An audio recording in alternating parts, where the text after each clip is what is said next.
Alhamdulillah kabar baik, Mas. Terima kasih atas kehadirannya di Desa Dermo, Prof. Kecamatan Benjeng, Kabupaten Gresik. Mohon tepuk tangannya. Sebagai informasi awal, Prof, beberapa tokoh Muhammadiyah sebelum ini pernah singgah dan memberikan kajian. Pada tahun 2004, Ayahanda Din Samsudin pernah ke Desa Dermo ini. Kemudian di tahun 2018, Kakanda Dhanil Anzar Simajuntak, pimpinan Pusat Pemuda Muhammadiyah, juga pernah di Desa Dermo ini. Kemudian matur nuwun sangat Prof, kami menyadari bahwa jadwal jenengan sangat padat, tapi mampu dan menyempatkan hadir di tengah-tengah kita semua. Mohon izin tepuk tangan sekali lagi Bapak Ibu. Izin menyampaikan Prof, jadi sebelumnya telah berlangsung pengukuhan PCM, kemudian PCA Benjeng. Selain itu PRM dan PRA sekecamatan Benjeng juga dikukuhkan pada pagi hari tadi. Kemudian karena saya membaca biografi Prof, saya tertarik akan memberikan pantun kepada Prof Mukti. Burung perkutut milik Pak Tatak. Burung Pak Tatak suka menari. Masih ngreget kudu tatak. Kapan maneh longgo bareng Prof Mukti. Baik Prof, jadi untuk efisiensi waktu mari kita sama-sama menyimak, mendengarkan, dan kedepannya semoga kita dapat mengimplementasikan kajian pada siang hari ini. Bismillahirrahmanirrahim. Kepada Prof Mufti kami persilahkan. Monggo Prof. Baik, terima kasih. Tadi MC-nya memulai dengan pantun, saya juga mau berpantun. Tadi pantunnya belum terus. Karena saya pantunnya karena banyak ibu-ibu, pantunnya daun-daun.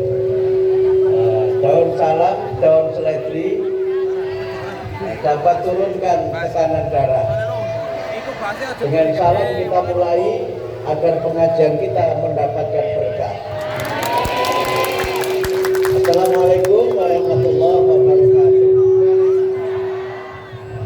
Ini karena salamnya berdiri dari. Mohon maaf, ini saya izin melepas bunganya karena kalau besar seperti Tuan Takur saya ingat ketika di India itu saya dikalungi bunga kudu ini sambuh kayak gini ini. Termasuk tadi ketika diarah pakai kereta, kemudian ada yang naik sepeda itu terompetnya juga seperti terompet India. Jangan-jangan orang Benjeng, orang Dermo ini memang penggemar film India. Saya izin berdiri sini ya Mas karena backlight dengan speaker ini. Pertama tentu saya berterima kasih kepada PCM Benjeng, wabil khusus PRM Dermo yang dalam catatan saya ini kunjungan saya kedua ke Benjeng. Kalau tidak salah, saya dulu kesini sebelum profesor. Sekarang alhamdulillah sudah menyusul Profesor Zainuddin, sama-sama profesor. Insya Allah kita sama-sama doktor. Cuma bedanya beliau ini anggota DPR yang punya tunjangan dan tunjangan. Saya sebagai Sekjen PP Muhammadiyah tidak punya tunjangan dan tidak punya tunggangan. Bapak-bapak pimpinan daerah Muhammadiyah Gresik, ibu-ibu pimpinan daerah Aisyah Gresik, pimpinan cabang Muhammadiyah Benjeng, pimpinan cabang Aisyah Benjeng, dan juga pimpinan ranting Muhammadiyah dan Aisyah, bapak-bapak ibu sekalian, para senior tokoh Muhammadiyah, angkatan muda Muhammadiyah yang luar biasa. Ini sepertinya seragamnya khusus ini. Ini tidak seragam Muhammadiyah yang dicetak oleh Suara Muhammadiyah. Sepertinya jangan-jangan seragamnya dari caleg juga ini. Tapi insya Allah tidak lah, insya Allah tidak. Karena Muhammadiyah memiliki kemandirian, memiliki apalagi sesuai dengan namanya kan. Dermo itu kan artinya suka berderma, suka memberi. Jadi insya Allah semuanya dari kemandirian warga Persyarikatan Muhammadiyah.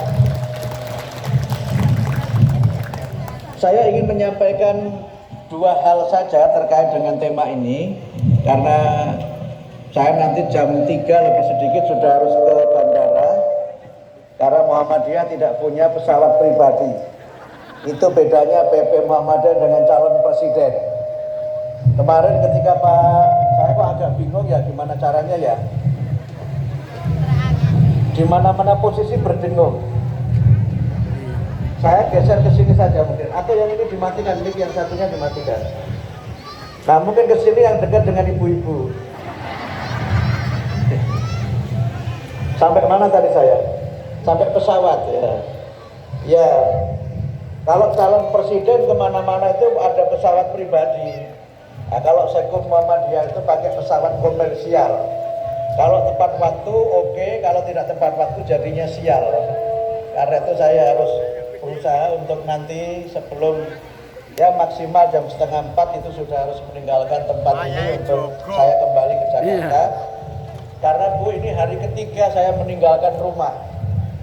Jadi saya belum pulang sejak hari Jumat itu, dan saya tidak ingin nama saya diganti jadi Toyib. Karena kalau sampai 3 hari nggak pulang nanti dipanggilnya Bang Toyib dari mana gitu kan.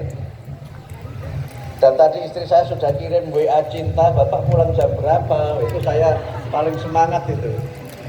Karena kalau istri nanya pulang jam berapa tuh mesti ada yang istimewa setelah saya pulang gitu. Yang pertama terkait dengan milad. Terima kasih tadi sudah diantarkan dengan sangat bagus oleh Profesor Zainuddin Maliki.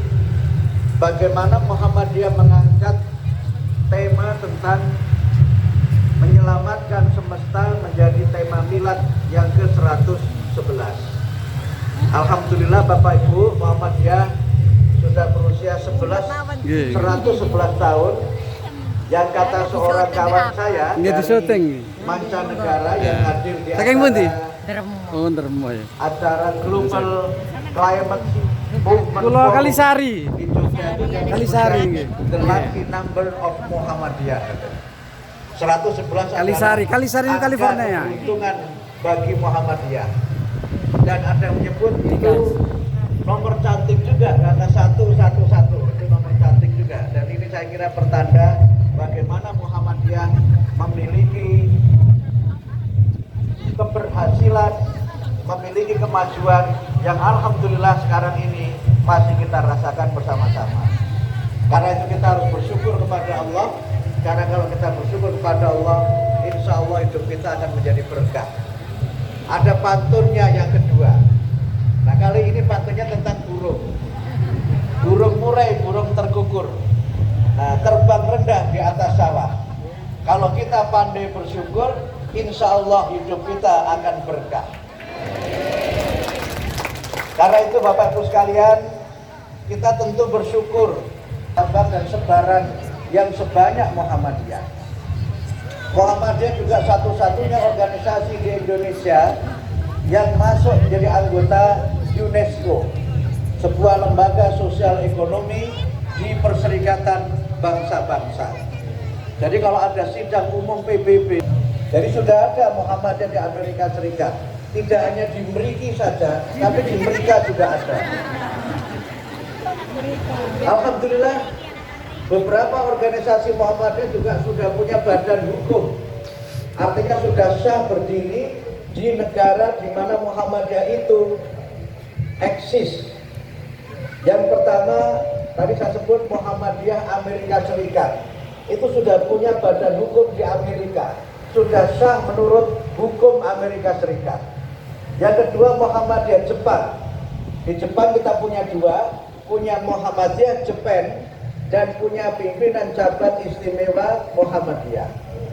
Kemudian Muhammadiyah Australia. Di Australia kita punya pimpinan jabat istimewa Muhammadiyah dan kita punya Muhammadiyah Australia. Bahkan untuk Australia kita punya sekolah namanya Muhammadiyah Australia College yang terletak di kota Melbourne, negara bagian Victoria, Australia. Saya usul kepada pimpinan daerah Muhammadiyah Gresik, wabil khusus PCM Benjeng, dan kepala-kepala sekolah kalau untuk dibanding jangan ke Jogja, jangan pula ke Jakarta, itu dibandinglah ke Australia. Nanti kalau ke Australia bisa melihat kebunnya Muhammadiyah. Kita punya tanah seluas 10 hektar di Melbourne Utara, North Melbourne, yang di situ ada pohon yang disebutnya di surga Watini wa Zaitun. Bisa petik buah di sana 10 hektar. Kalau mau naik kuda juga boleh, tapi kudanya bawa dari sini. Itu dulu tanah yang bekas untuk peternakan sapi yang dibeli oleh Muhammadiyah. Ibu-ibu kalau ingin studi banding TK, studi bandinglah ke Malaysia atau ke Mesir. Kita punya TK di Mesir, di markas dakwah Muhammadiyah di Mesir yang menempati gedung 17 lantai. Tapi Muhammadiyah hanya menempati 1 lantai saja. Yang 17 lantai gedungnya, tapi 1 lantai penuh itu miliknya Muhammadiyah. Di situ ada hotel Muhammadiyah, ada meeting room Muhammadiyah, dan ada TK Aisyah yang sudah meluluskan tidak hanya warga negara Indonesia, tapi juga putra-putri dari warga negara yang di luar warga negara Indonesia. Alhamdulillah Muhammadiyah lewat tapak sucinya, tapak suci sekarang menjadi bela diri yang sangat populer di Eropa, juga sangat populer di Timur Tengah. Yang paling baru adalah tapak suci di Syria. Syria itu ada tapak suci, pesilatnya gede-gede. Mungkin kalau melawan pesilat dari Lamongan nggak tahu menang mana. Tapi itulah Muhammadiyah. Saya menerima delegasi utusan khusus Raja Belanda ke Indonesia. Dia cerita mengenai tapak suci yang ada di Belanda, tapak suci yang ada di Jerman, dan itu pertanda Muhammadiyah sudah menjadi organisasi tingkat dunia. Nah, yang keempat, Muhammadiyah sudah punya badan hukum resmi. Itu di, kalau tadi saya sebut Amerika Serikat, kemudian Jepang, kemudian Australia. Yang keempat itu Muhammadiyah Jerman. Muhammadiyah Jerman itu sudah punya badan hukum Jerman. Yang ketua cabangnya seorang perempuan namanya Dr. Diah Nahdiati, yang kemarin anaknya ikut timnas U17 yang nyetak gol. Itulah contoh dan bukti bahwa Muhammadiyah sudah menjadi gerakan internasional. Karena itu kalau kami mengambil tema di dalam muktamar memajukan Indonesia, mencerahkan semesta, tema itu bukanlah tema yang bombastis, tapi tema yang realistis. Karena faktanya Muhammadiyah ini memang sudah tersebar di 30 negara. Dan Muhammadiyah tidak hanya hadir di situ sebagai organisasi, tapi kehadirannya juga mendatangkan rahmat bagi semesta. Karena kita tahu untuk saudara-saudara kita di Palestina, organisasi yang paling masyhur di Palestina itu adalah Muhammadiyah. Kita sudah menyumbang untuk kasus yang terakhir ini saja 45 miliar sudah kita titipkan ke sana. Kita titipkan pakaian dan kita kirim rendangmu untuk orang-orang Palestina. Kita punya 2 sekolah di Beirut yang itu juga dari warga Muhammadiyah untuk warga Palestina, dan banyak lagi yang sudah kita berikan untuk warga Palestina. Ketika ada, tadi Pak Zainuddin menyebut tentang kemanusiaan, ketika ada bencana, alhamdulillah ibu-ibu, bapak-bapak, MDMC kita ini sudah memiliki kualifikasi WHO. Sehingga kalau ada bencana di berbagai belahan dunia, MDMC bisa mengirimkan relawan, yang relawan itu bagian dari relawan WHO. Sehingga ketika ada gempa di Turki, Muhammadiyah memberangkatkan timnya ke sana dan membangun rumah sakit lapangan yang sudah berstandar WHO. Dan bahkan ketika gempa selesai, rumah sakit lapangan itu kita tinggal di Turki, tidak kita bawa pulang. Kita sumbangkan untuk masyarakat Turki. Bahasa benjengnya hadihi huwa Muhammadiyah. Inilah Muhammadiyah itu hadir untuk memberi dan hadir untuk memberikan manfaat dan maslahat bagi semesta. Oleh karena itulah maka Bapak Ibu sekalian, kita harus bersyukur dengan itu semua. Dan kami di PP Muhammadiyah berterima kasih kepada seluruh warga Persyarikatan Muhammadiyah dan Aisyah yang selama ini tiada pernah henti, tiada pernah letih, tiada pernah lelah untuk senantiasa berkhidmat, berdakwah dengan penuh keikhlasan mengharapkan ridha Allah melalui Persyarikatan Muhammadiyah. Saya yakin Bapak Ibu sekalian, banyak hal yang sudah dilakukan oleh Muhammadiyah, tapi juga banyak hal yang masih harus kita lakukan untuk Muhammadiyah di masa depan. Karena itu maka dengan tema ikhtiar menyelamatkan semesta, Muhammadiyah melihat bahwa alam ini sudah fasad, alam ini sudah rusak, dan kalau dibiarkan rusak, pemanasan global ini terus terjadi, ozon itu dibiarkan terus bocor, maka panas matahari yang sesungguhnya merupakan energi yang di dalam Quran digambarkan dengan idza zulzilatil ardu zilzalaha. Ketika bumi itu diguncangkan dan planet-planet bertabrakan dan menumpahkan isinya, itulah kira-kira gambaran dunia yang kiamat.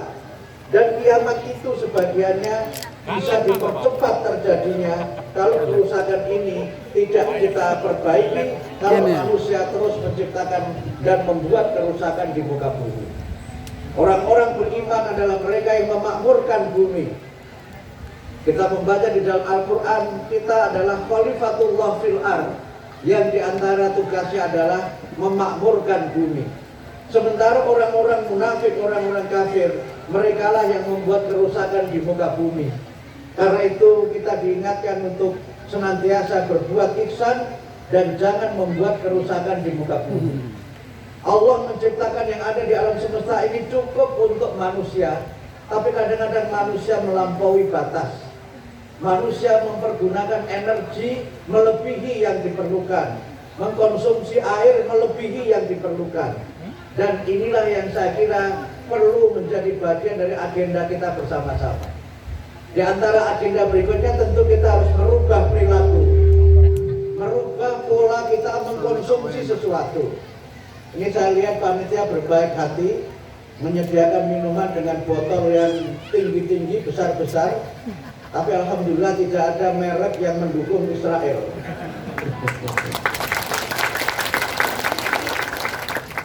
Tapi saya ingin mengajak Bapak Ibu sekalian, betapa kita perlu kalau nanti yang diminum tidak habis, bagaimana kalau dibawa pulang? Atau ya? Jangan khawatir dianggap nopo ngirit banyu sakmono go mulih. Tetapi jangan lupa 2 miliar dari 7 miliar penduduk dunia itu kekurangan air. Dan pada saatnya nanti harga air itu akan lebih mahal daripada harga bahan bakar minyak. Amerika itu, memang Amerika itu pinter ya, kadang cuma pinter tapi kadang-kadang juga keblinger dan kebangetan. Dia berpikir bahwa dunia ini kan kekurangan air, sehingga dia sudah eksplorasi planet Mars. Yang dia sudah menemukan air di planet Mars itu. Kalau dia menemukan air di planet Mars itu, maka nanti kalau orang akan mengambil air dari planet Mars, semuanya harus membeli dari Amerika. Sehingga karena itu maka kita harus hemat energi. 70% tubuh kita ini isinya adalah air.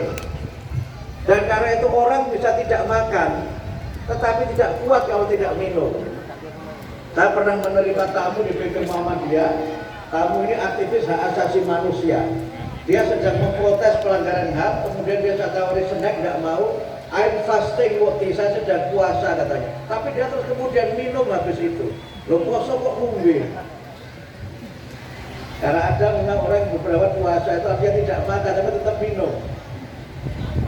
Banyak orang yang bilang mogok makan, itu makannya yang mogok, tapi minumnya tidak, makanya bisa berhari-hari. Makanya jangan heran, mogok makan kok kuat seminggu. Yo orang makannya ngombe. Nah, sehingga waktu saya kuliah di Australia itu kan pas musim panas ya, puasanya di bulan Januari itu kan panjang puasanya. Nah saya itu kan masih lugu waktu itu kan. Jadi kalau waktunya buka saya keluar kelas itu Profesor Din. Saya keluar kelas. Lama-lama profesor saya tuh ngitiki, menengarai, kok setiap jam segini mukti keluar. Lama-lama dia tanya, I noticed that you always leave the class soon when the sun is set. Aku saya perhatikan kamu kok senantiasa keluar ketika matahari terbenam. Kemudian saya cerita apa adanya kalau saya buka puasa. Kemudian dia tanya, kalau kamu puasa itu kamu makan enggak? Tidak. Kamu minum enggak? Enggak. Berapa lama kamu puasa? Dari mulai matahari, dari mulai fajar from the dawn until sunset. Dari fajar sampai matahari terbenam. That's long. Begitu panjang. Kemudian Profesor saya langsung bilang, I don't want to die. Aku mau mati.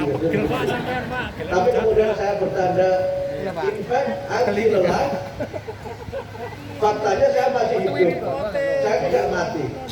Nah, akhirnya dia mulai belajar puasa itu apa dan sebagainya.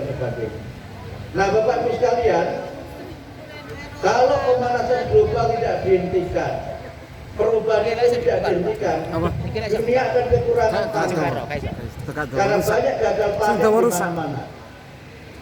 Sekarang di sini sudah panen berapa kali? Belum itu ya? Belum kan? Harusnya normalnya dulu berapa kali, Pak? 2 kali. Sekarang 1 kali pun belum. Itu karena musimnya berubah. Bahasa kerennya climate change.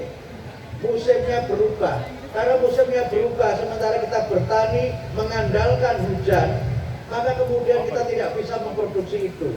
Akhirnya apa? Impor. Ya kalau bisa impor, nanti kalau negara sudah tidak ada yang bisa diproduksi, maka manusia itu akan mengalami masalah famine atau kelaparan. Oleh karena itu maka masyarakat dunia itu berkumpul. Ada pertemuan yang saya sempat hadir namanya COP26. Itu pertemuan antara para ilmuwan dengan para tokoh agama untuk bagaimana masalah perubahan iklim ini diselesaikan secara teologis dan secara ekologis dengan pendekatan agama dan pendekatan ilmu pengetahuan. Saya datang ke Vatikan. Bapak Ibu, enten sengaja pindah Vatikan. Tereng, Suratul pernah tidak? Belum. Vatikan itu negara Katolik. Saya baru sadar kalau Vatikan itu beda dengan Italia. Karena pertemuan waktu itu yang menyelenggarakan kedutaan Inggris untuk Vatikan dan kedutaan Italia untuk Vatikan. Negara sauplik begitu. Kira-kira kalau Bapak Ibu tindak Jogja, Vatikan itu seperti tembok yang mengelilingi komplek Keraton Jogja itu. Di dalam tembok itu negara Vatikan, di luar tembok itu Italia. Saya datang ke situ ketemu Paus Fransiskus. Saya ketemu Paus Fransiskus itu 3 kali. Sementara teman saya yang Katolik belum pernah ketemu Paus Fransiskus itu. Sehingga dia bilang, saya Mas Murti beruntung bisa ketemu Paus 3 kali. Romo sudah pernah ketemu belum? Ini Romo yang bilang ke saya, Romo sudah pernah ketemu belum? Belum. Nah itulah untungnya jadi orang Islam. Nah poinnya apa? Poinnya ini masalah dunia. Sehingga ada pertemuan COP27 yang diselenggarakan di Mesir, nanti ada COP28 yang diselenggarakan di Uni Emirat Arab. Dan ini saya kira menjadi perhatian dunia bahwa persoalan perubahan iklim itu tidak hanya masalah di Indonesia saja, tapi masalah dunia, karena dampaknya akan bersifat global. Oleh karena itu maka Muhammadiyah ingin untuk ikut berikhtiar bagaimana bisa menyelamatkan semesta ini sebagai bagian dari tugas kekhalifahan, sebagai bagian dari tugas kerahmatan yang diemban oleh setiap umat Islam. Alhamdulillah hujan mulai turun. Kalau lagu pop yang lama dulu itu lagunya ya hujan turun lagi. Kalau Pak Januddin lagunya apa? Oh jagalah hati, betul. Jagalah hati jangan kau curangi. Kan bawa lagi. Udah baik. Nah, Bapak Ibu sekalian, karena itu Muhammadiyah dalam miladnya yang ke-111, selain menyelenggarakan forum itu, Muhammadiyah meluncurkan sebuah lembaga baru namanya Muhammadiyah Climate Center. Itu pusat penelitian tentang iklim dan pusat gerakan bagaimana Muhammadiyah berusaha menyelamatkan semesta. Kita membangun gerakan yang sebenarnya sudah dilakukan. Ibu-ibu Aisyah punya gerakan lumbung pangan.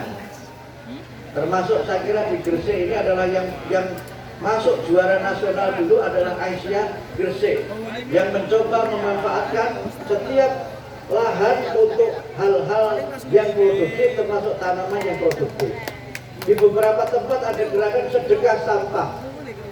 Bahkan kami ingin nanti Pak, di beberapa tempat sudah dimulai, itu ada gerakan namanya ya sama sedekah sampah tapi dengan teknologi yang agak modern. Bawa sampah, masukkan ke mesin, nanti kemudian bisa dinilai berapa harganya. Kami sedang berusaha dengan berbagai pihak untuk mengurangi sampah. Karena bagian dari penyebab kerusakan alam adalah sampah yang berlebih. Dan sebagian sampah itu berasal dari makanan kita. 70% sampah itu kan berasal dari rumah dan kantor-kantor termasuk kampus. Yang di rumah itu sebagian berasal dari sisa makanan atau makanan yang rusak karena disimpan terlalu lama. Bu, nek jenengan tumbas sayur itu disimpan kulkas berapa lama, Bu? Gitu, Bu. Nah, karena menyimpannya terlalu lama jadinya rusak, nek rusak terus dibuang. Makanya saya sekarang Pak Zainuddin saya pelihara ayam. Kenapa pelihara ayam? Kalau ada yang sudah tidak dimakan lagi, itulah jatahnya ayam itu. Tapi kalau terlalu sering, ayamnya bilang I am sorry. Nah, karena itu kita menyadari betul sebagaimana firman Allah, kerusakan alam itu kan karena perilaku manusia. Dhaharul fasadu fil barri wal bahr bima kasabat aydin nas. Telah nampak kerusakan di daratan dan di lautan itu karena perbuatan manusia, the behavior of the people. Sehingga perilaku kita harus berubah. Nek jenengan bepergian hanya kira-kira 500 meter, boya rasa numpak motor, senajan motornya anyar. Kalau 500 meter jalan kaki saja itu lebih sehat. Kalau 1 kilo kuat buatan Pak Blampa, masih kuat dan jalan lebih sehat daripada 1 kilo numpak MRC. Ya memang MRC-nya anyar, tapi kan polusi juga. Kalau agak jauh, bagaimana kalau bersepeda? Itu cara kita mengurangi polusi, karena pemanasan global itu penyebabnya adalah karbon monoksida dan karbon trioksida serta karbon dioksida. Itu bisa dikurangi dengan menanam pohon. Karena itu maka ada gerakan yang Muhammadiyah juga terlibat bersama dengan pemerintah, itu gerakan menanam 10 juta pohon yang dikoordinir oleh Pak Muhajir Effendi. Muhammadiyah ikut menanam, tapi sempat saya tanya yang ditanam pohon apa saja Pak? Pohon buah Mas Mukti, tidak ada pohon beringinnya, tidak ada Mas Mukti katanya begitu. Karena kalau sampai kemudian yang ditanam pohon beringin bisa diprotes Pak Muhajir itu. Ini berarti ada kampanye terselubung karena menanam beringin, ya begitu. Padahal ada yang bilang beringin itu syajaratun thayyibah, pohon yang indah, sebagai gambaran dari kalimah thayyibah. Tapi kembali ke laptop. Karena itu Bapak Ibu sekalian, kalau kita tidur matikan lampu. Ada hadis Nabi yang saya baca di dalam kitab Mukhtarul Ahadits, itu disebutkan kalau kamu tidur matikan lampu. Sementara banyak kita ini justru tidur lampunya nyala. Itu berapa pemborosan energinya? Tapi ada yang bilang menyalakan lampu katanya Pak Ben, setannya orang lebu katanya. Katanya setan itu takut di tempat yang terang. Nah, apa benar begitu? Saya kira tidak. Mungkin setan malah senang karena terang benderang. Tapi poin saya adalah, mari kita biasakan hidup hemat. Mari kita biasakan menggunakan energi sepenuhnya. Sehingga kalau saya memaknai makanan yang halal, halal itu menurut saya aspeknya atau unsurnya ada 4. Yang pertama adalah halal secara materi. Materinya halal. Itu yang pertama. Dia tidak daging babi. Dia tidak khamr dan makanan lain yang diharamkan secara zatiyah. Yang kedua, halal secara proses. Menyembelihnya harus benar, mengolahnya harus benar. Itu yang kedua. Yang ketiga, halal cara mendapatkannya. Walaupun materinya halal, prosesnya halal, tapi dari mencuri, dari korupsi, dari ngutil dan sebagainya itu, maka dia menjadi haram. Quran mengingatkan wala ta'kulu amwalakum bainakum bil batil. Jangan kamu makan hartamu dengan cara yang batil. Yang keempat, ini yang jarang dibicarakan, adalah halal saat mengkonsumsi, halal saat makan. Karena kita diperintah makan, diperintah minum, tapi jangan israf. Di dalam Al-Quran disebutkan, ya bani Adam, khudhu zinatakum inda kulli masjid, wa kulu wasrobu wa la tusrifu. Wahai manusia, wahai anak Adam, pakailah perhiasanmu ketika kamu ke masjid. Jadi bapak ibu nek tindak masjid niku sing ganteng, sing ayu, sing wangi, aja plemuk. Nek masjid sarunge ngeper. Itu harus lapor Pak Zainuddin itu. Di masjid, mohon maaf, baunya membuat makmum sebelahnya tidak nyaman. Itu tidak mengamalkan Al-Quran itu. Makanya kalau menurut saya di Masjid Muhammad ini perlu kita buat gerakan ke masjid pakai baju yang keren, baju yang rapi. Khudhu zinatakum inda kulli masjid. Yang kedua, wakulu wasrobu wala tusrifu. Makan dan minumlah, tetapi jangan berlebih-lebihan, jangan israf.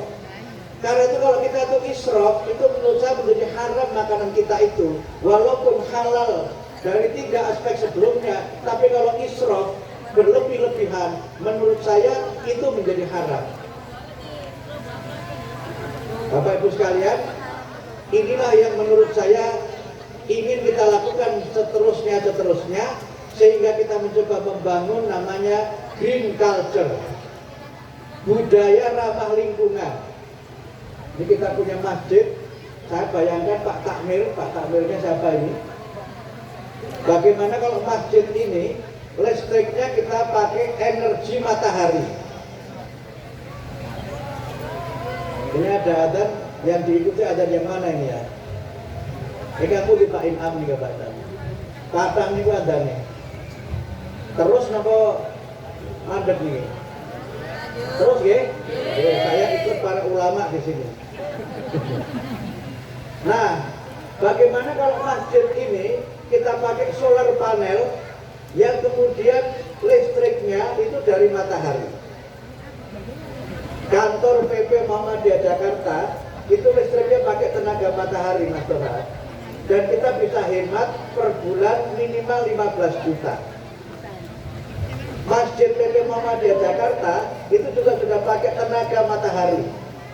Sehingga bagian dari gerakan yang ingin kita lakukan setelah milad ini adalah membangun green hospital. Kita alhamdulillah sekarang punya 125 rumah sakit. Kliniknya lebih dari 250. Alhamdulillah. Dan sedang diletakkan batu pertama kemarin oleh Pak Edar di Kabupaten Sorong, Papua Barat Daya, rumah sakit yang ke-126. Tapi sebelum yang di Sorong itu selesai dibangun, mungkin juga sudah ada lagi rumah sakit Muhammadiyah yang lain. Kami sedang mencari mitra, mencari partner yang mau bekerja sama untuk bagaimana membangun solar panel di bangunan-bangunan milik Muhammadiyah. Sedang dilakukan asesmen di PKU Muhammadiyah Gamping, Jogja, untuk nanti juga dipasang solar panel sehingga rumah sakit itu listriknya itu dari tenaga matahari. Muhammadiyah itu gambarnya matahari, simbolnya matahari.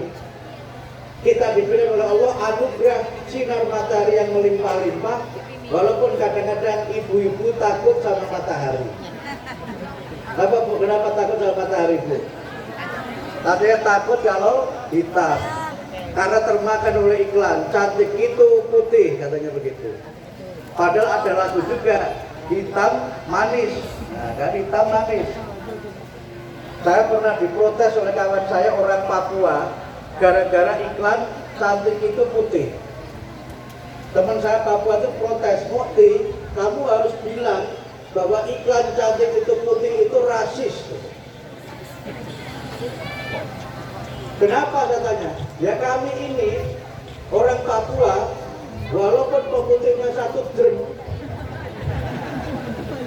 kami nggak akan pernah itu bisa putih. Jadi kalau dibuat iklan, before dengan afternya itu sama. Dia ada before ya black, after juga black. Akhirnya apa? Black is black. Hitam adalah hitam. Menurut saya apa? Cantik itu adalah akhlak. Cantik itu adalah hati. Sehingga orang bicara mengenai inner beauty dibandingkan dengan physical beauty. Nah, oleh karena itu maka Bapak Ibu sekalian, tapi kalau orang kulit hitam juga sama. Dia meledek. Pernah itu di salah satu negara Bapak-bapak ada iklan Vaseline modelnya orang kulit hitam. Nah, dia bilang, kami memang hitam kulitnya, tapi telapak kaki kami putih. Sehingga orang hitam itu merasa lebih top daripada orang kulit putih, karena apa? Orang kulit putih itu di telapak kakinya orang kulit hitam. Nah, begini kan tidak boleh. Karena manusia tidak bisa memilih warna kulitnya. Manusia tidak bisa memilih orang tuanya. Sehingga pernah saya bercanda kalau saya itu boleh milih, saya ingin punya tubuh yang tinggi, hidung yang mancung, mata yang bulat. Nama saya Habib Syekh Abdul Mukti. Tapi itu tidak bisa kan? Karena itu Quran menggeser kemuliaan manusia dari kecantikan raga, dari silsilah keluarga ke arah iman dan takwa. Inna akramakum indallahi atqakum. Sehingga menurut Islam, siapapun bisa menjadi hebat, siapapun bisa menjadi tokoh kalau dia berprestasi, kalau dia memiliki prestasi dalam berbagai bidang. Dan inilah saya kira bagian pertama terkait dengan milad ini. Nah, terkait dengan milad lagi, selain meluncurkan Muhammadiyah Climate Center, Ketua Umum PP Muhammadiyah juga meluncurkan gerakan infak pendidikan. Dana infak pendidikan yang kita targetkan kita bisa menghimpun dana minimal 111 miliar. Untuk apa dana ini? Kita ingin menggunakan dana ini menjadi dana abadi pendidikan Muhammadiyah. Yang dana abadi itu peruntukannya untuk 2 hal yang utama. 1, untuk membantu membiayai perbaikan sarana dan prasarana pendidikan Muhammadiyah dan Aisyah. Kita tahu tidak seluruh Muhammadiyah itu sekolahnya hebat-hebat seperti sekolahnya Pak Toha. Atau sekolah-sekolah Muhammadiyah di Gresik, SMA Muhammadiyah 1 Gresik yang berapa lantai itu Pak? 9 ya, 9 lantai. Yang lain itu jangankan 9 lantai, 9 murid saja tidak punya. Apalagi 9 lantai. Kita masih melihat kesenjangan dalam beberapa daerah di mana sekolah-sekolah Muhammadiyah yang jumlahnya lebih dari 5.400 itu sebagai bagian dari agenda kita untuk memajukan pendidikan. Yang kedua adalah untuk meningkatkan kesejahteraan pendidik dan tenaga kependidikan. Kami sadar belum seluruh guru dan pegawai di Muhammadiyah itu gajinya mencapai UMR. Di Gresik berapa Bu gajinya guru-guru TK ABA? 200. Betul Bu? 200 juta. Alhamdulillah. 200.000. Ini mulai dulu siji mungkin ya. Masa 200.000 disebut gaji? Menurut saya itu bisyarah saja lah. Karena kita tidak ingin guru-guru kita tuh gajinya seperti itu terus. Sehingga nanti dana abadi itu sebagian akan kita peruntukkan untuk membantu gaji guru-guru yang memang di bawah UMR. Tapi tentu belum bisa semuanya. Sehingga nanti secara bertahap akan kita petakan kalau 111 itu sudah terpenuhi. Alhamdulillah dalam gerakan 1 minggu sudah terhimpun dan sudah ada komitmen 84 miliar sekian rupiah. Nah, kekurangannya mudah-mudahan bisa tercapai selama 111 hari sejak diluncurkan pada 18 November yang lalu. Nah, karena itu Bapak-bapak Ibu-ibu, kami di PP Muhammadiyah mengambil kebijakan yang untuk Palestina sementara dimauqufkan dulu. Sudah banyak yang kita berikan untuk Palestina dan itu akan sangat lama proses itu. Sehingga karena itu sementara kita fokuskan untuk menghimpun dana sehingga 111 miliar itu dapat tercapai. Kira-kira sanggup Pak Bu? Sanggup? Mosok gue Palestina sanggup, gue Muhammadiyah dewe ora sanggup. Kalau ada Oma Irama, kira-kira apa kata Oma Irama? Terlalu katanya. Ini kata Pak Iman katanya terlalu. Itulah yang saya sampaikan terkait dengan milad ke 111. Masih ada waktu berapa lama Mas? Berapa? Sudah habis. Ada baik hati ini. Harusnya moderator kayak saya kemarin itu agak galak-galak dikit gitu. Yang terakhir soal politik, pesan Pak Zainuddin tadi saya setuju. Tapi saya ingin menyampaikan tinggal singkat karena diberitahu tadi sudah tinggal berapa menit, sudah jam 3 sekarang kurang 10. Pertama, Muhammadiyah dalam kaitan dengan pilihan presiden legislatif memiliki kebijakan yang kita sebut dengan netral aktif. Netral itu artinya Muhammadiyah tidak terlibat dalam mendukung calon presiden tertentu. Tetapi aktif dalam pengertian kita tidak kemudian tidak ngurusi karena tidak mendukung, tetapi kita mencoba membangun komunikasi yang sebaik-baiknya. Karena itu kita menyelenggarakan dialog publik PP Muhammadiyah dan warga Muhammadiyah dengan para 3 calon presiden wakil presiden itu sebagai bagian dari komunikasi politik. Kita memahami aspirasi dan visi misi para capres cawapres, tapi kita juga menitipkan gagasan dan pandangan Muhammadiyah untuk Indonesia yang berkemajuan dalam bahasa kami atau dalam bahasa Muqaddimah Anggaran Dasar Indonesia yang baldatun thayyibatun warabun ghafur. Kita tidak ingin memberikan cek kosong kepada para capres dan cawapres, tapi kita juga tidak ingin memberikan mereka cek mundur, apalagi cek bodong. Kita ingin untuk memberikan masukan, memberikan gagasan sebagai bagian dari partisipasi politik Muhammadiyah. Sehingga para calon yang hadir itu semuanya kita beri 4 buku. Kita beri buku Negara Pancasila sebagai Darul Ahdi wa Syahadah. Yang kedua kita beri buku Indonesia Berkemajuan, Rumusan Sidang Tanwir Samarinda. Yang ketiga kita beri buku Isu-isu Strategis Keumatan, Kebangsaan, dan Kemanusiaan Universal. Yang keempat kita beri buku Tanfid Keputusan Muktamar ke-48 Muhammadiyah di Surakarta. Itu yang kita berikan kepada semua capres dan cawapres. Jadi dialog itu bukan hanya untuk kepentingan yang gagah-gagahan saja, apalagi sekedar hanya untuk mendapatkan menteri. Itu sama nang kolina lah menurut saya. Tapi yang penting adalah bagaimana Muhammadiyah ikut menentukan arah perjalanan bangsa, menitipkan gagasannya melalui para calon presiden dan wakil presiden. Yang kedua, Bapak-Ibu sekalian, pemilu 2024 itu tidak sekedar pilihan presiden dan wakil presiden, tapi juga ada pilihan legislatif. Kalau kita baca dalam lembaga negara, lembaga presiden itu sama kedudukannya dengan lembaga legislatif, sama kedudukannya dengan DPR.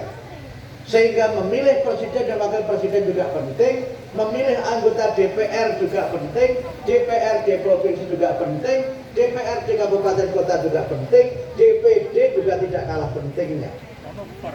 Jangan kita berpendapat bahwa presiden itu segala-galanya.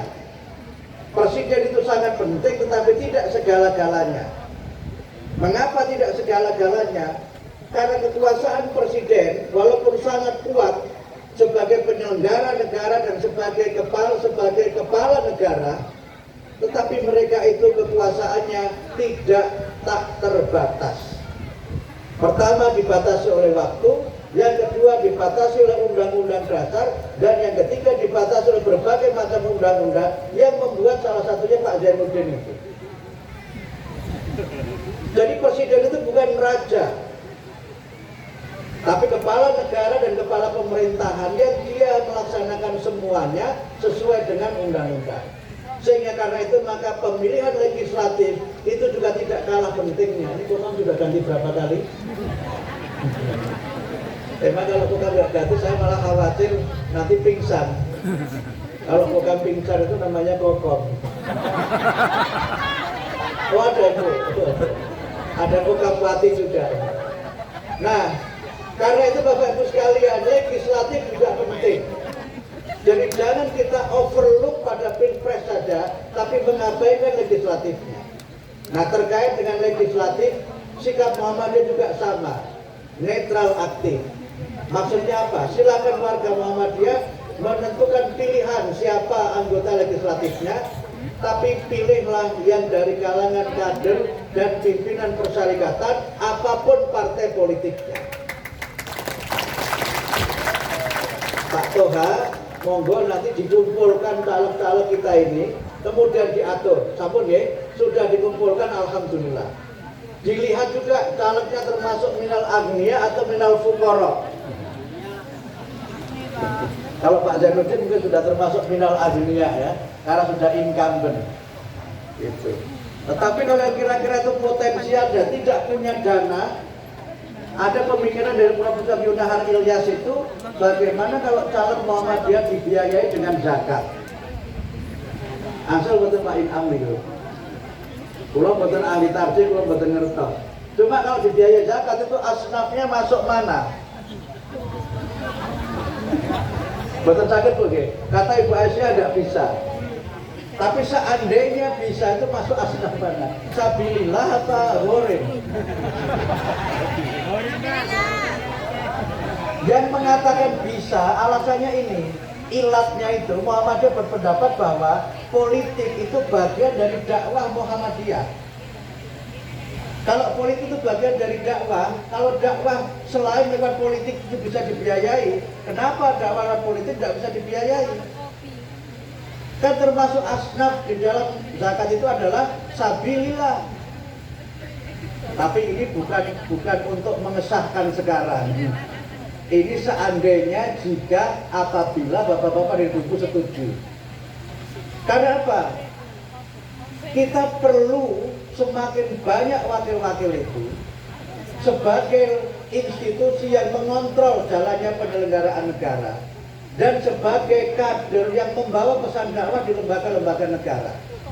Sehingga Muhammadiyah ini harus bergerak dari strategi partisipasi ke arah strategi representasi dan agensi. Dari partisipasi itu kita ikut, kalau representasi yang penting ada yang mewakili walaupun mungkin bukan dari kita. Kalau agensi yang mewakili itu dari kalangan kita sendiri. Kalau kita bisa seperti itu, insya Allah kita tidak perlu harus demo memprotes undang-undang karena tidak sesuai dengan kepentingan dakwah Muhammadiyah. Kalau yang di dalam itu punya visi, misi, bahkan kader Muhammadiyah, maka bikin undang-undang itu enak saja itu nanti. Kami selama ini banyak sinergi dengan Pak Zainuddin Maliki. Kalau ada apa-apa kami TikTok dengan beliau. Kadang-kadang Pak Zainuddin juga saya beri masukan untuk nanti disuarakan di DPR. Supaya apa? Supaya Muhammadiyah nggak terlalu banyak bicara politik. Biarlah yang bicara politik itu para politisi. Kalau kami bicara politik terus itu malfarqu baina politisi wa kiai. Jadi biarlah Muhammadiyah ini tidak kemana-mana, tapi ada di mana-mana. Caranya bagaimana? Ya caranya kadernya itu ada di mana-mana. Makanya Pak Zainuddin tadi komentar, kenapa sih kita sekarang begitu repot soal pendidikan nasional? Itu kira-kira karena menterinya itu memang tidak Pak Muhadjir. Kan kita beda waktu menterinya Pak Muhadjir itu, enak itu aspirasi pendidikan itu blang-bleng saja itu, proposal juga blang-bleng itu. Kalau sekarang belum, nggak pernah belum. Itu contoh kalau kita ini menggunakan strategi agency. Nah, oleh karena itu maka Bapak sekalian, dalam kaitan ini jangan golput, jangan golput. Kalau golput itu berarti Bapak Ibu menggunakan hukum ijma sukuti. Orang melu berpendapat, neng kudu ketut pendapat mereka yang menentukan pilihan. Nah, karena itu maka kalau toh ada kekurangan-kekurangan di lembaga itu, jangan lembaganya ini dibubarkan, tapi lembaganya diperbaiki dengan cara apa? Diganti yang berada di situ. Bukan lembaganya yang diganti, tapi anggotanya yang diganti, menggantinya lewat pemilu. Kita pakai kaidah la yudraku kullu la yudraku kullu. Sing ora iso dienggo kabeh, aja dibuat kabeh. Itu kalau cara saya dulu di kampung mengamalkan kaidah ini, Bu, nek mangan pelem kok bolor. Pelem bolor ini kan pelem sing didusi ular iki nggih bolor. Aja terus dibuat kabeh, sing dipangan sebagian, sing kene kan ora. Itu namanya la yudraku kullu la yudraku kullu. Nek sebone wis padang aja buat kabeh. Gawe apa? Gawe kerupuk kuli. Ya, jenenge malah yudraku layu terabuk. Neng itu di bidang masak memasak. Di bidang politik kita pakai begitu. Karena itu maka Bapak Ibu sekalian, dalam kaitan politik ini silahkanlah mencermati kader-kader kita. Dan kalau tidak ada kader kita, bisa siapa saja, tetapi visi dan misinya sama dengan visi dan misi persyarikatan kita Muhammadiyah yang tercinta. Saya kira demikian, mudah-mudahan pemilu berjalan dengan lancar dan mudah-mudahan kita sekalian dapat menentukan pilihan untuk Indonesia yang berkemajuan. Terima kasih Mas Moderator. Kalau ada pertanyaan dipersilakan, kalau tidak ada juga tidak apa-apa. Terima kasih. Saya tutup dengan pantun lagi. Pantunnya apa kira-kira Pak Bu? Apa Pak? Burung pipit, burung nuri. Itulah tadi nama-nama burung. Mohon pamit undur diri, lain kali nanti kita sambung. Amin. Nasrul minallah wa fathun qarib wa basyiril mu'minin. Wassalamualaikum warahmatullahi wabarakatuh. Pakaian nasional karena asiknya berorganisasi Muhammadiyah itu pakaian beli sendiri, bro. Saya sedikit tanya, bagaimana arah tujuan politik Muhammadiyah pada Pilpres 2024? Apakah di TV ya? Atau main aman-aman saja, alias kita memilih caleg adalah caleg yang dekat dengan Muhammadiyah? Itu yang kita pilih. Apakah tiga tokoh yang mencalonkan presiden itu nggak ada sedikit yang menyerempet Muhammadiyah gitu? Berikutnya kepada Pak Zainuddin.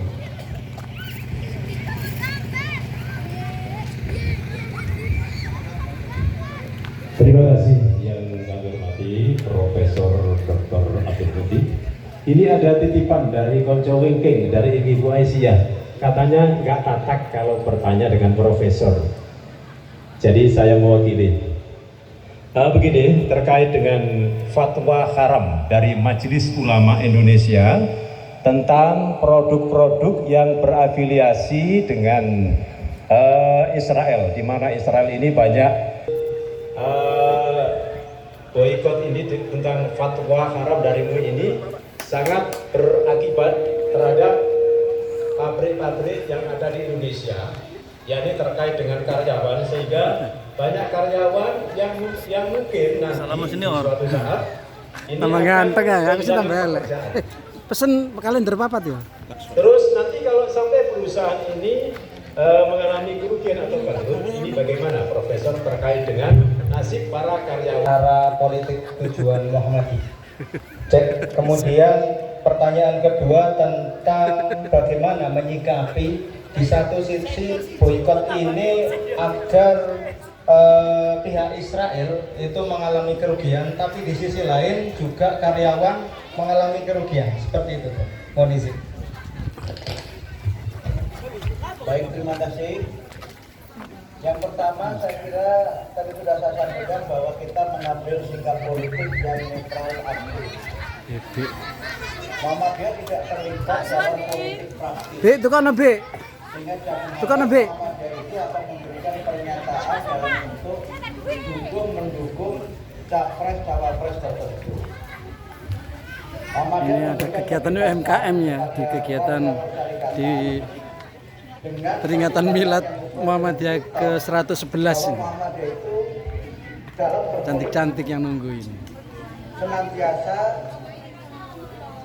menempuh jalur yang kita sebut dengan politik. Nah, ini ada es kopior, es lumutan ya, es teh, es martabak mie. Sopo yo? Politik kebangsaan itu Muhammadiyah lebih melihat bahwa Oh Mukhlis ya ya. Kok tambah ganteng ya, aku tambah elek tak nang. Tambah ganteng ae kak pangling ae.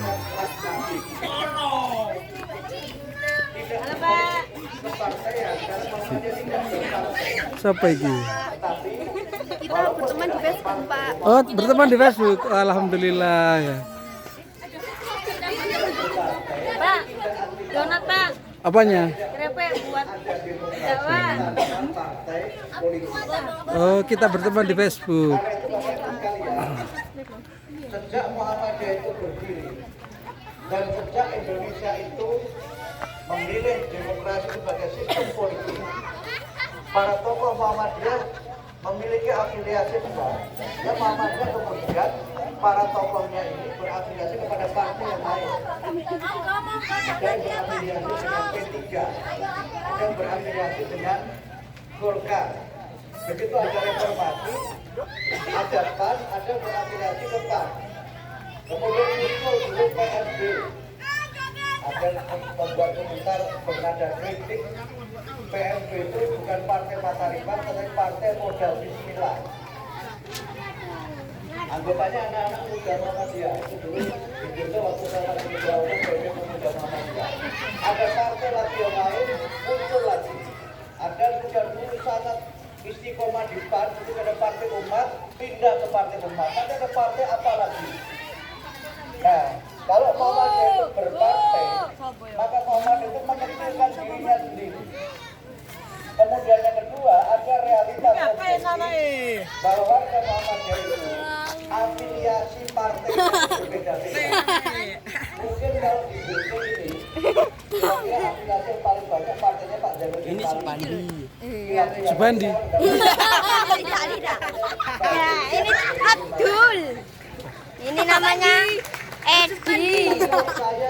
Yang ini. Saya ke Sulawesi, itu sebagai seorang Muhammadiyah itu tidak simpan. Tapi di Golkar, di dalam Muhammadiyah, yang beda-beda partai itu semuanya Muhammadiyah. Tapi tidak di luar Muhammadiyah berjuang lewat Munculan YouTube loh. membawa visi. Munculan YouTube kok. Soal Pilpres, sekarang memang menjadi tim sukses dari ketiga pasangan itu. Ada yang di timnya Mas Anies, tahu siapa yang akan terpilih nanti. Sebab kalau kita ini Muhammadiyah ini frontal mendukung salah satu secara kelembagaan dan kalah, kira-kira bagaimana Pak Bu? Gak bahaya tak? Mohon maaf ya, saya tidak berarti menyalahkan siapa-siapa. Ketika pemilu 2019, warga Muhammadiyah dukung siapa? Mas Bowo nggih? Pak Bowo kok Mas, Pak Bowo. Akibatnya apa? Nah, coba dapat Pak Muhajir saja. Nah, saya diminta jadi wakil menteri. Masa saya PP wakil menteri? Wakil menteri itu kan gak wawak karo sikil baik. Wakil itu gak wawak karo sikil. Masa saya PP Muhammadiyah wakil? Tapi ada yang kemudian bilang ya memang itu sesuai dengan amal usahanya masing-masing, katanya begitu.